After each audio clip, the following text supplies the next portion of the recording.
Hello বন্ধুরা, কেমন আছেন সবাই? আশা করি সবাই ভালো আছেন। বন্ধুরা, আমাদের গল্পগুলো যদি ভালো লাগে অবশ্যই লাইক করবেন, কমেন্ট করে জানিয়ে দেবেন। আজকে গল্প প্রেম প্রদীপ পর্ব 36, রাইটার আরশানুর ছদ্মনাম।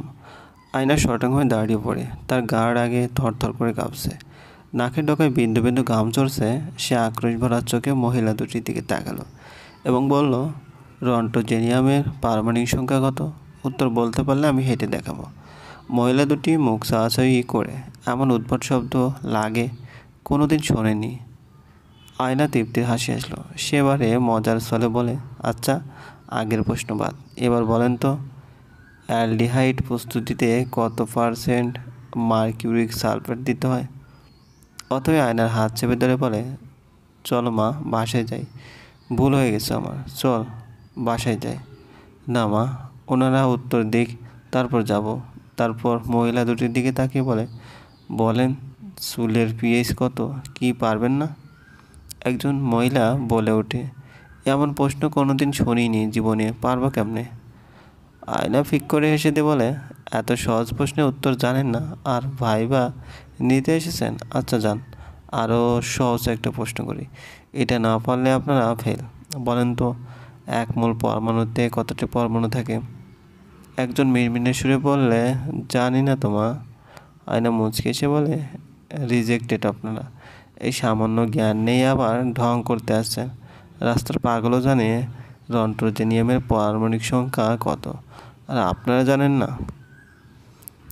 মহিলাটা জোর গলায় বলে, শোনো মেয়ে, এসব জানার কোনো দরকার নেই। মূর্খদের কোনো কিছুরই জানার প্রয়োজন পড়ে না। আয়না উঠে দাঁড়ালো, তারপর গটগট করে বাসার বাইরে হাঁটা দিল। তার মা পিছনে ডাক দিল, সে সায় দেয় না, সামনে এগিয়ে যায়। আয়না একা একাই বাসায় ফিরে।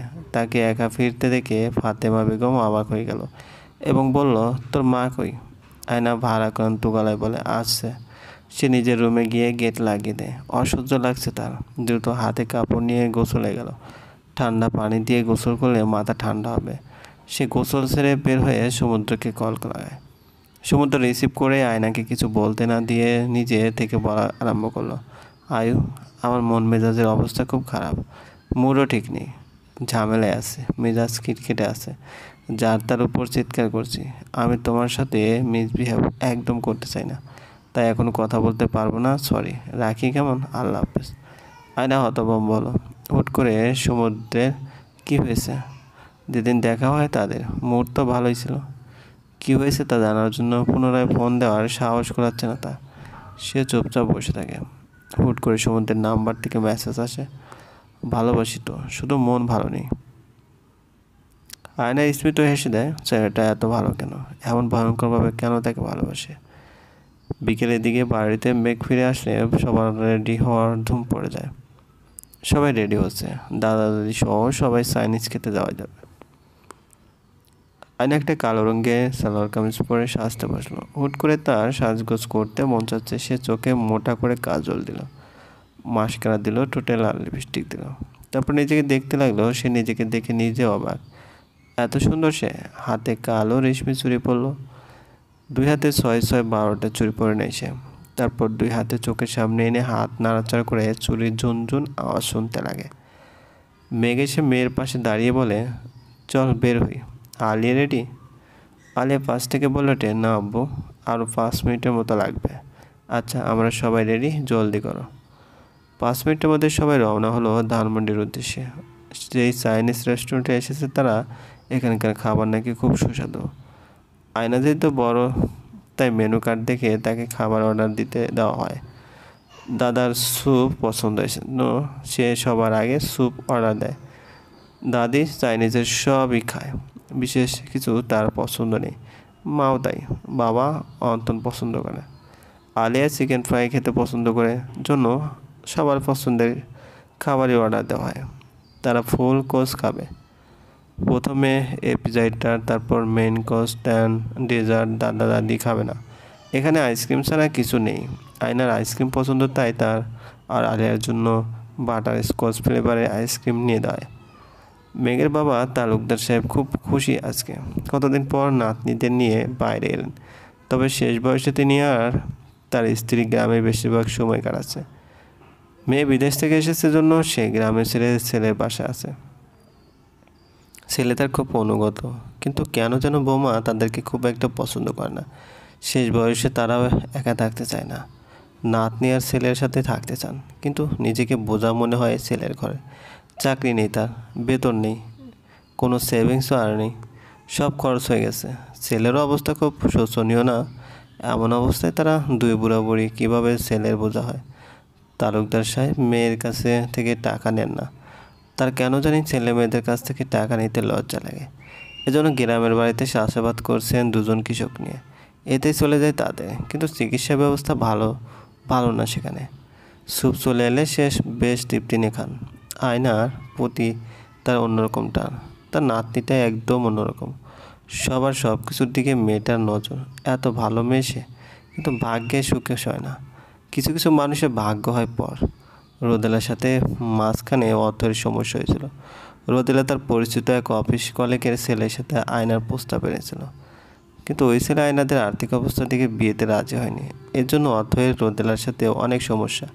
সে মনে করে রোদেলা ইচ্ছে করে এমন করেছে, তাদেরকে ছোট করার জন্য। এই কাহিনীর 1 মাস পর আয়নার বিয়ে হয়, কিন্তু বিয়ের আগে তাদেরকে জানায়নি পর্যন্ত। বিয়ের পর মেঘ ফোন করে জানিয়েছিল তালুকদার সাহেবকে। সে রাতে তালুকদার সাহেব খুব কষ্ট পেয়েছিলেন। রাতে ভাতও খাননি তিনি, প্রেশারের ওষুধও খাননি সে অভিমান করে ছেলের সঙ্গে যোগাযোগ কমিয়ে দেন। এর মাঝে একবারও ঢাকায় আসেনি। তালুকদার সাহেব স্যুপ মুখে দিয়ে আয়নার দিকে তাকালো। আয়না তাকে দেখে মুচকে হাসি দিল। তিনি মন থেকে আয়নার জন্য দোয়া করে বলেন, মহান আল্লাহ তাআলা যেন আমার নাতনিকে পৃথিবীর সব সুখী দেয়। আল্লাহর রহমতে থাকে যেন আমার সব নাতি নাতনিরা। সমুদ্রের মেজাজ প্রচুর খারাপ, তার সকাল থেকে পেট ব্যথা, 2বার বাথরুম হয়েছে হাসপাতালে এসে। সে মাত্র স্যালাইন খেলো। অফিসে এসে মেডটিল খেয়ে নিয়েছে। কালকে পিউ কী সব অখাদ্য বানিয়েছিল, সেগুলো খেয়ে এখন তার পেটে অসুখ দেখা দিচ্ছে। পিউর উপরও মেজাজ খারাপ হচ্ছে। রান্না না পারলে রাঁধুনি হওয়ার চেষ্টা করার মানে কি? আজব! কী সব আদা সিদ্ধ মাংস দিয়ে সালাদ না কী সব বানাইলো, তা খেয়ে এই অবস্থা। পেট ব্যথা করায় এখন তার মাথা ব্যথা করছে।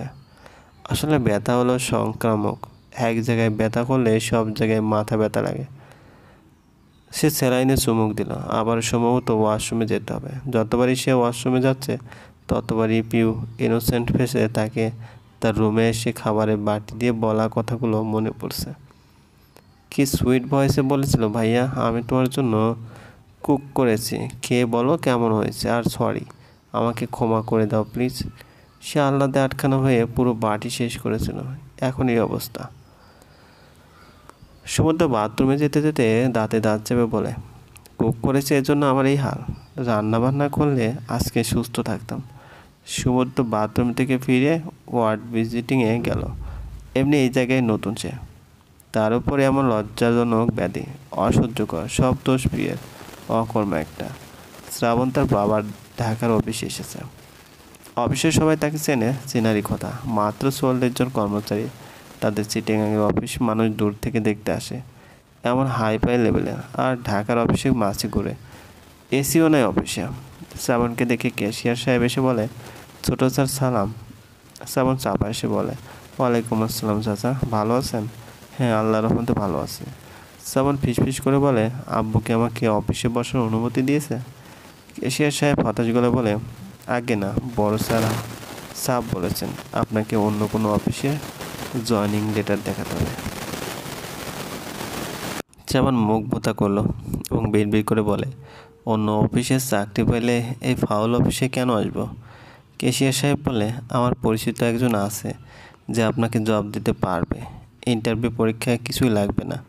শ্রাবণ মুখ ভোতা রেখে বলে, আপনার বাসায় ড্রাইভারের জব দিবেন নাকি? ক্যাশিয়ার সাহেব হেসে উঠে বলে, আপনি খুব মজার মানুষ, তবে আমি সত্যি বলছি, সেখানে 1 মাস কাজ করতে হবে, এটাই শর্ত। আপনাকে জবটা দেওয়ার জন্য তাদের পায়ে পড়ে রাজি করিয়েছি। শ্রাবণ ভ্রুকুচকে বলে, এত দরদ আমার জন্য? যার লবণ খায় তার প্রতি কৃতজ্ঞতা হব না? শ্রাবণ মুচকে সে বলে, কারেকশন, যার বাপের লবণ খান। ক্যাশিয়ার হো হো করে হেসে বলে, এবার যান ওই অফিসে, তারপরে 1 মাস কাজ করে এখানে সিও এর পোস্ট আপনার। বাবা আমাকে কোনো দিনই সিও বানাবে না। এই কাজ আমার উপর ছেড়ে দেন, আপনি আমাদের ভবিষ্যৎ সিইও সাহেব। শ্রাবণ অনীহা দেখে বলল, যে অফিসে তার আবার সিইও লাগে, পিয়ন দিয়ে এই অফিস চালানো যাবে। শ্রাবণ জব লেটার নিয়ে তার নতুন অফিসে যাচ্ছে। কালকে সবার মন খারাপ ছিল, তাই আজকে কাজে বের হলো। সে অফিসে গেল। রিসিপশনে বলা হলো ম্যাডামের সাথে দেখা করতে। শ্রাবণ ম্যাডামের রুমে ঢুকে ধোয়া মেরে যায়। আয়েশা বসে আছে চেয়ারে। শ্রাবণ রেগে যায়। ইঞ্জিনিয়ারিং সার্টিফিকেট নিয়েও সে চাকরি পাচ্ছে না, আর এই মেয়ের সার্টিফিকেট ছাড়াও অফিসে বসে আছে।